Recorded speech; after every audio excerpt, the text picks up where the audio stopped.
the diagrams, analyze the model, describe the environment, and generate reports. And here we have a data flow diagram showing how a user interact with my program and with my data store.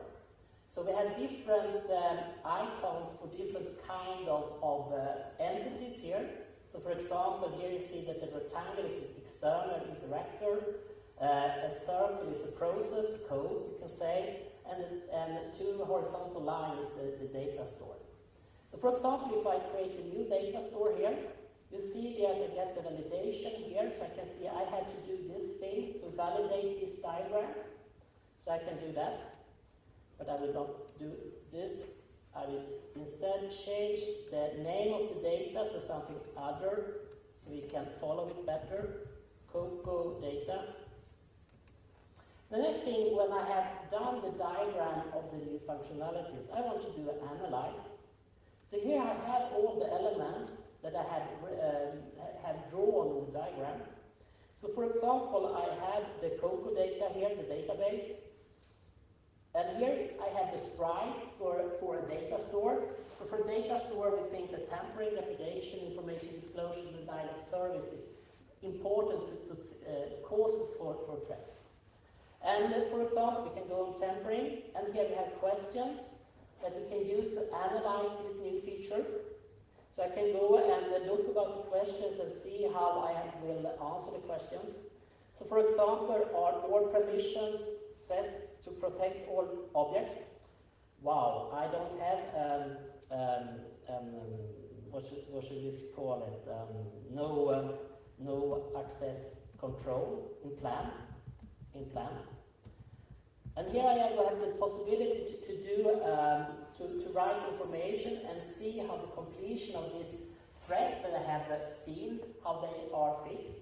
I can also file a bug into Team Foundation server to get it more managed than it is only in this tool. The next thing I want to think about is that I think about the database, and when I think about information disclosure, I think about how about backup tapes? Are they secure? I will go to the environment then and describe this concern to me. So I have an external security notes here, and I will add a security external notes saying how about database tapes. I also have dependencies on my project that are rather important to be aware of.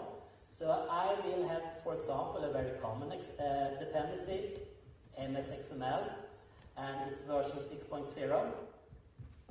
And origin, is it we or another organization? We say it's external. So here I also have the possibility to record these things. And the last thing I want to show is generate reports. So we have the possibility to generate an ordinary threat modeling report, a bug report, diagrams also, analyze, and recommended fuzzing. So we see here that we have a suggestion to do a fuzzing test from the user to my process. So this was the ALM, Agile process combined with STL, and also the threat modeling tool. And back to you. So I'll just seal that. Is it okay if I'm in your pockets? No, keep it one.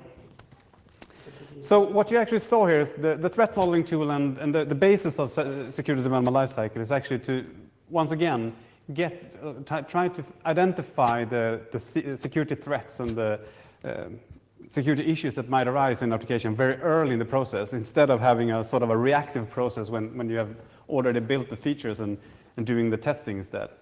So that naturally helps.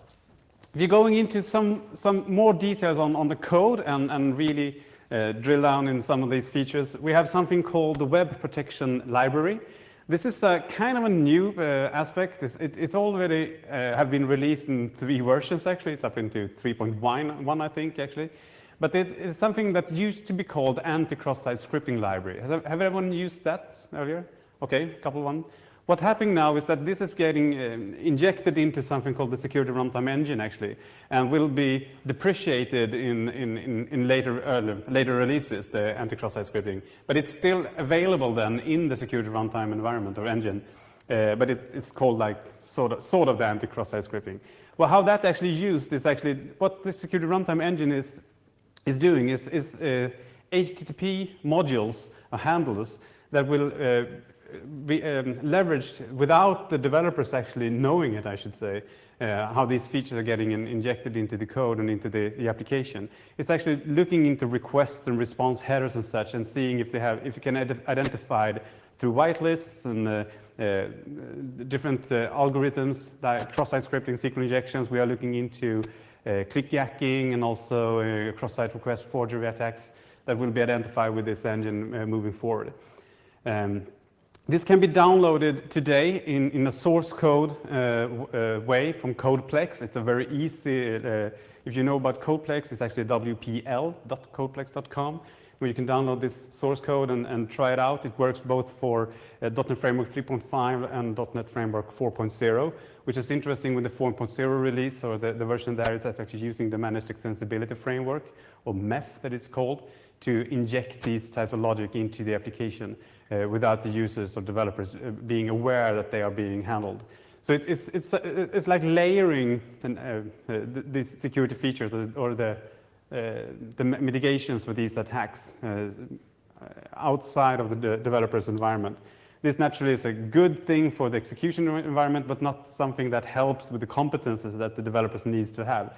So that comes back to some of the other tools that we have, like the static code analysis tools. And I'm guessing that all of you are familiar with FXCOP, which is a kind of an old tool now that has been used for several years for doing static code analysis. But FXCOP is actually something that is targeted only or specifically on security features, like the code access security model available in .NET Framework. And if you are, as a developer, are using those technologies in the right way. So instead, Microsoft developed an internal tool called cat.net, or code analysis tool, which helped us to analyze our own source codes when we wrote line of business applications and applications with managed code within Microsoft. So that tools have now been released in beta versions, and I think there's actually a 1.0 version also that can be used. But we are looking at something called the 2.0 release, and that tool is also a static code analysis tool that injects into Visual Studio 2010 or 2008, and actually analyzes the code not only for security features, or actually not. Since FXCOP is handling the code access security features, this is actually looking at the other code, and with much more robust algorithms on how to actually analyze the application and the source code. And they are using not actually the C# or VB code, it's using actually the MSIL, so the intermediate language code, and analyzing that code to see if you have some security issues there.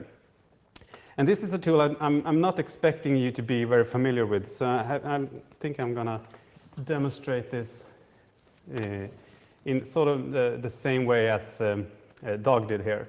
So I'm going to use the ASP.NET MVC application. I'm going to skip the unit test here.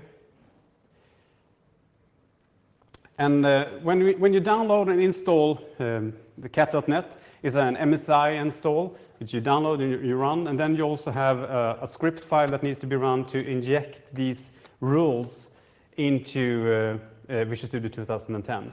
What that then helps you with is if we go into, like, just do an ordinary build here, we will see that we have nothing specific. We have an all succeed. We can also do this code analysis and see if that brings up anything specific. And we have no warnings whatsoever currently. That also is based on what type of code analysis rules we are using now. So I'm going to code analysis tab in the project settings. We're now using the Microsoft minimum recommended rules. We can enable also the code analysis on build, which means that we will run code analysis each time we build the application, which could be a good thing, but that also depends on if you are breaking the builds or if you are actually just getting warnings. So this is something that you need to look into if you're using like continuous integration, where you might don't want to break the build on all of these design issues, but you might want to break the build on nightly builds instead. We had this discussion, and we can take the discussion also, I think, in the booth if that's interesting. So instead, I'm just using the Microsoft minimum recommended rules now. We have all of these security rules and such that you can use, or you can use the all rules. But what I've done is actually enabled something called a demo set of rules. And if I open up this, I'm using the cat.net rules now. So these are actually in the Microsoft.web configuration security or Microsoft.web security. Is that visible? Yeah. So what I can do there is actually can say that these design flaws or these common mistakes that can be analyzed and also mitigated is actually either considered a warning or it's something that could be considered an error. So I'll save this, and then I'll do a rebuild once again. So I'm using this cat.net now to analyze, and I'll see that I will actually get errors which breaks the build as a developer looking into, say, I need to set the validate request attribute to true in the web config file instead of false, which is apparently the default behavior in the LVC project. So this helps me naturally to catch these flaws that I might have done as a developer. But it's something also that can help me grow as a developer with my competence and understand, okay, these are the things that I need to do before I run the build, otherwise I will break it. And if you also use these cool features like dolls or such that dances when you break the build, or highlights, or big hats or something on people, you will kind of early in the process realize that developers actually want to grasp these errors earlier than breaking the build. This is cat.net, and we are looking at a release short, I hope.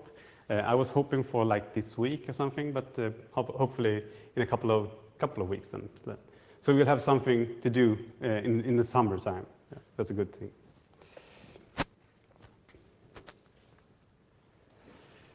Another tool that might not be considered to be a security tool, but it's something that naturally raises the quality of the code that is being written, and also something that can also help raise the awareness on fuzzing and parameters injections and such, is the PEX tool.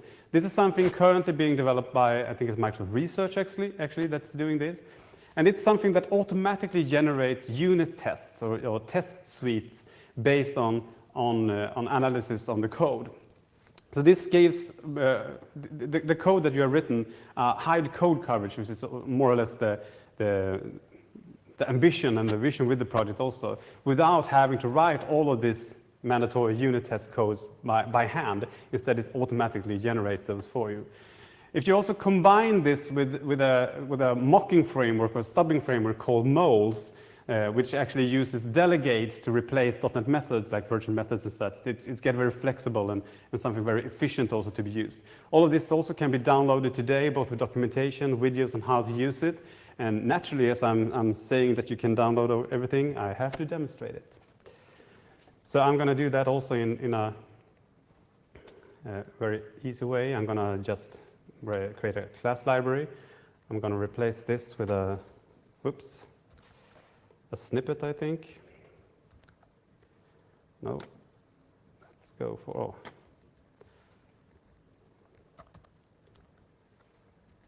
here we go. So this is a static class, which just capitalizes strings when I pass into it.